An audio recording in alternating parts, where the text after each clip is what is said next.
All right, we have Gospel Meets Symphony choir master Jonathan Turner on the show. Well, welcome, Jonathan. Thank you. Thank you. Now tell us all about Gospel Meets Symphony. What is that? Man, it's an incredible community collaborative event. It involves over 70 churches within the city of Akron and surrounding areas. We stage just under 200 chorus members with about 90 Akron Symphony Orchestra members, and we come together and the symphony plays our gospel music that you would hear on Sunday mornings. We sing a couple classical pieces with the symphony. I mean, it is diversity at its best. And it's been going on for here 27 years here in the city of Akron. That's awesome. What got you involved in music? I was born to really, really young parents. They were 14 and 16.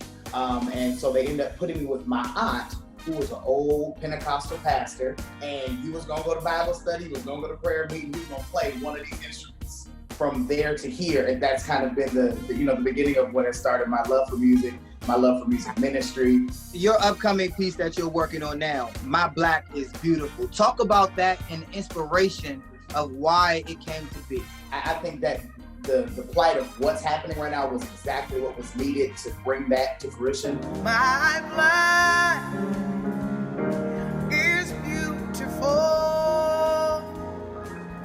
The second verse of the song talks about I'm not a threat, I'm not a danger, I'm a man and I deserve my rights. I can't breathe, please don't restrain me. And that was literally all about this whole George Floyd thing, which wasn't necessarily shocking to us as Black men in America, but it's just like enough is enough.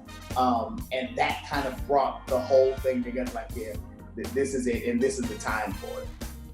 Okay, so you talk about how music uplifts, comforts, and unites and brings people together. Do you also see that what you brought together, what you put together, My Black is Beautiful, is a call to activism? For sure. First of all, it has done things like, got me on the interview with y'all, so clearly God has been in it. Hello. Yeah. But it certainly is causing people that don't look like us to pay attention to what we've been saying all along. And it's great to march, it's great to protest, and I've been a part of a billion of them, but I think even more than that, the non-marginalized communities are saying, hey, maybe Black people aren't tripping, maybe this thing is really happening. And it took something like video footage from George Floyd for people to become our allies, as opposed to responding to our Black Lives Matter statement with All Lives Matter. It took, and so I pray that this is just a piece of the puzzle that continues to push the agenda that we deserve the same rights. And we've been saying this for, hundreds of years, but hopefully this will be a turning point for us as a country and as a people to say that we deserve everything that every other person of any color or any descent or any nationality deserves. Right. Awesome. Now, how can our audience support you? First of all, we want to hear the My Black is Beautiful, but how can they support you and hear the Gospel Meets Symphony? Is there a concert going on or something that we can attend?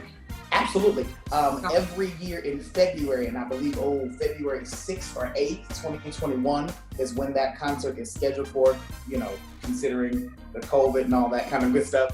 Right. They are able to buy tickets online. They're able to buy tickets at the box office. Supporting the Akron Symphony, supporting the education for our minorities and our students is a definite surefire way to make sure that we make a difference. Jonathan, we thank you so much for coming on with us. Thank y'all. For all that you do, and wish you continued success. Thank you. Thank you so much. Thank you.